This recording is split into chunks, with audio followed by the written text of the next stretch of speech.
joining us right out of the gate. He's a great man, super smart, and he is helping things happen, making things happen with the Trump campaign. James Blair, he is the senior political director at the Trump campaign and has run a great campaign and will continue to do to Tuesday. James, welcome to the program. James, there's a lot of questions our audience has. Why don't I just leave it open-ended? What is the state of the race from the Trump campaign's perspective right now? Thanks for having me, Charlie. Great to be back. The state of the race is good right now. Obviously, we cannot take our foot off the gas. We've got to run like we're 10 points down all the way through Tuesday. And the first thing I'll say is it's important that everybody who supports President Trump to get out and vote right now. Early voting is still open in many states and all the way through the weekend and some. And go to swampthevoteusa.com to figure out where and when you can vote. But now past that plug, look, the name of the game is turnout right now. The early voting numbers look really good for us. Charlie, you and I have talked about that. We're pacing so far ahead of where we were 2 or even 4 years ago in terms of our share of the early vote. The polling looks good. President Trump has been leading the RCP average more often than not over the last 2 weeks in every single battleground state, and even the national average flipped to him last week. So everything you'd want to see is on our sides. We're turning out our voters. The polling looks good, but nobody can be complacent. Look, this is going to be a close race. It's going to take everyone voting, but we feel pretty good about things.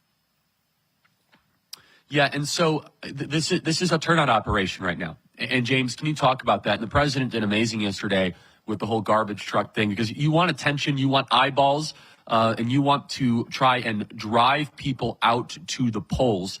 Early voting is still occurring over the weekend in some states, but in states like Pennsylvania, it's all about election day, and we need to try to drive turnout. And also for the people in this audience, I mean, you're speaking to the high propensity audience right now, James.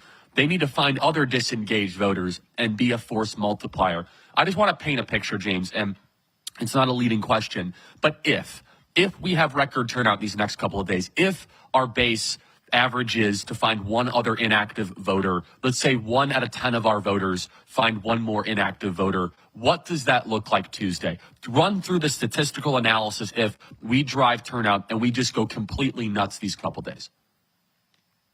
Well, look, if we look at all of the high and mid propensity voters that are left to vote that haven't voted yet in all of the battleground states, that favors us. We have enough votes to win that are still outstanding. So step one is, everybody has to go out and vote that's used to voting.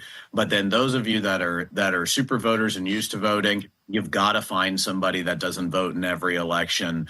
You got to find someone newly registered. That could be your nephew, your grandson, your child, your neighbor. You've got to get somebody out with you. And if we do that, I mean, just mathematically, we can't lose. Those low propensity voters, those newly registered are our firewall. They're our guarantee, our insurance policy. So don't just vote yourself.